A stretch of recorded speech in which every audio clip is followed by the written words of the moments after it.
jump in to Google Sheets and some ideas for the classroom and integrating these different tools that you just learned about. So Google Sheets has a lot of ways that you can use it. Here are a few. And remember, all of these are examples. You can make a copy of any of these and edit them and remake them however you want, okay? So for the first one I have here in our companion document is about student data tracking. So you might consider allowing students an opportunity to keep track of their data using Google Sheets. And you could put a lot of things on it, like some conditional formats or tables and things ahead of time, or you can encourage them to kind of keep track on their own, depending on what grade level and what skills you want your students to learn. So this is real basic and just kind of has a little graphic here with their names and then some just fake data. And really all I did was selected the data and made a chart like we learned about earlier. And so that would be great for your students to kind of track their goals and it graphs it for them. So they input the data and then they create a visual. And that could be a quick check-in or warm-up activity that they're doing, once a week to stay on top of their goals and assignments.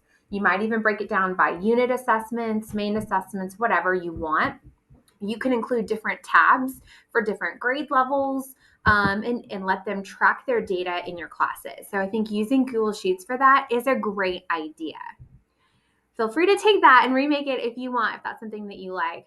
Another feature here is just a printable student checklist. So maybe you want to use Google Sheets as a teacher creator and maybe you're not letting students use it yet. That's okay. With this student checklist, it is just a sample and it includes a lot of those things that we talked about, like vertical text. And this one also has a couple of other things where you can actually alternate the colors here under format, which I didn't show you earlier, but you could do that. And then this print's really nice. And so you would go to print preview, you could print landscape, or you can switch it to a portrait mode.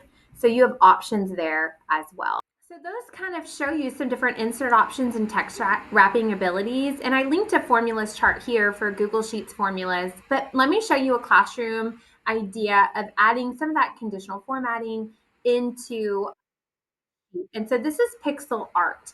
And so this example comes from this lady. These are she's a ton of examples. It's normally like fourth and fifth grade that she kind of creates.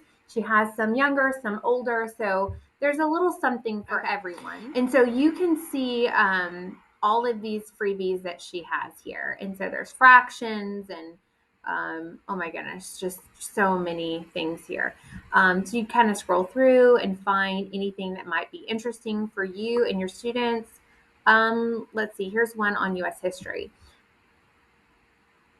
Once you click into them, it opens this Google Sheet spreadsheet. You make a copy, which you are probably a pro at by now. And once it opens, you kind of have this note to the teacher. So you kind of see the answer key and it tells you what to do, how you would change the questions and answers and things. And then as the kids answer things correctly, it reveals the image here. And so that is great. She has tons of different versions out there and they're all a little different. Some are images, some are actual pixel art. So there's a ton here. This is just a fun resource for you. But if your whatever your content area is, you can search pixel art in that, and there are free ones that will pop up because they are out there all over the place. And they're great because they self-check. And so students can see automatically when they put an answer in if their answer is correct or not. And it works for both text-based answers and numerical answers. Your content. And so it's a great thing to work in all content areas.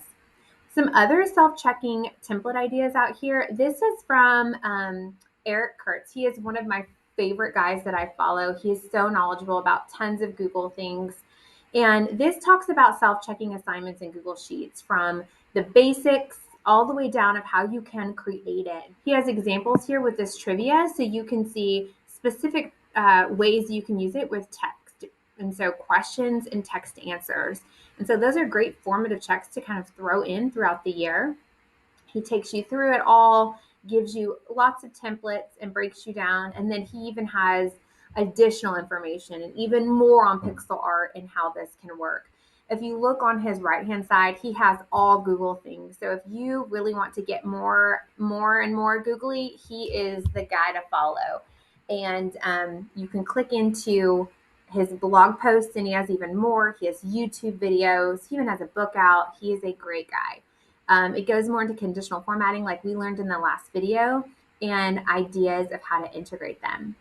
Diving back into our companion document, I even have some specific high school examples here. So this is from my friend Lauren, and she presented on this at TCA, which is a Texas Teacher Technology Conference. She is a high school math teacher, and she's adorable. She has a ton of these free templates of things that she has done with her high school students and breakouts. And so she has different content areas and examples here, and these all take you to templates. So you have all of these as well. It's all linked for you for free. And then she walks you through too how to do that with some of these text-based answers. And she does like some breakout activities for her kids. But the whole point is that they're self-checking, and so they don't need you. They're doing the work, and it'll tell them right away if they got that correct or not. So these are great for formative assessments and extension work and even homework ideas. And so these ones are revealing a picture. These are just so many great resources for you. And so if you teach high school math, she is definitely one to follow because that is exactly what she teaches. And so you can see all of these awesome activities that she has. So these are great examples of integrating sheets. And here she removed the colors of the cells. And so, and then she outlined some of them to kind of make them a little bit more easily appealing. She hyperlinked, and then she added those conditional formats in there, and then a couple of a little clues for students.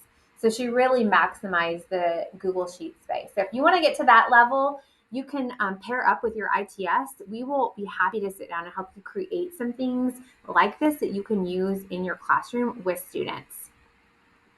Graphing ideas are great for littles, but the same principles can be applied. And this is another person who has a ton of them created for free, Christine. And all of these are linked, but take a look at this. The students would add the leaves, and then they're counting and graphing. And so they're doing a little bit of scaffolded bar graphing as well. And kind of shows you what they would do. They grab it, they add the leaves to it, and then they are counting and graphing their data. And then when you click on this hyperlink, it takes you to your own copy. I wanted to give you that master link so you could kind of see. She has even more. Before I open that one up, let me show you. She has even more examples here. These are great for littles.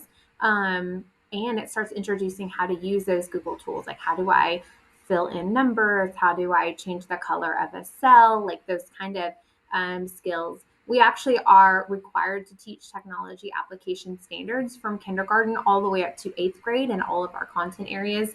And so these, anytime you can have them do any technical skills, you're going to hit some of those standards as well. So here's what one of them looks like. And here we've got the leaves. The kids would grab the leaf and they would move it over. This is actually an inserted Google drawing. And so you would double click to open.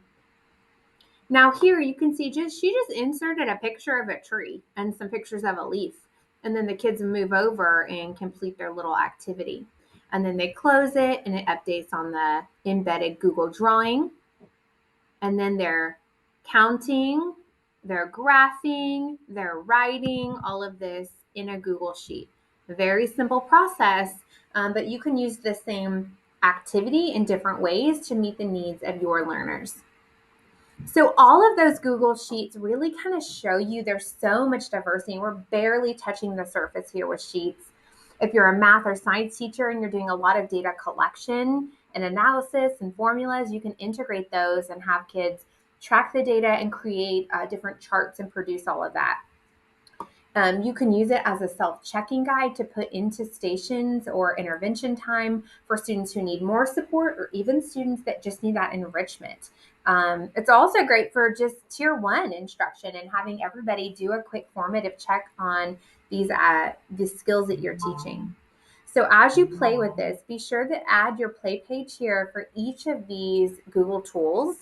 And then when you are done with each of the videos, you're going to jump down to the challenge. This is your big course challenge, which is going to give you credit when you complete your challenge and your surveys and reflection. So be sure, this is just your guide. Everything that you're going to produce is going to be over in Canvas. If you need help, you have all of these resources for help. And as you plan out what you're going to build for your culminating activity, here's just kind of some tips to think about when you're planning and creating an activity. You can start from scratch or remix something, but always start with your standard. The teak always comes first, and then the technology is paired with it as an outcome that helps meet the need of the teak. So drop down what are some of those outcomes? What are some tools you could use? And what can students authentically create? If you're having them do a creation activity, or are they just practicing knowledge with a formative assessment? So really think through that here. And then what do students need to be successful? Sometimes if you're giving them technology they've never seen before, they would need some scaffolds to be put in place. So teaching them shortcuts like how to copy and paste or duplicate with shortcut keys. Maybe they don't know how to change the colors of cells or move objects around. There might be some teach pieces there that you need to do. And again, partner with your ITS. We are here to help you, and we want to help you in all the ways that we can to make your classroom the most successful and super integrated technology to level up your instruction. Thanks, guys.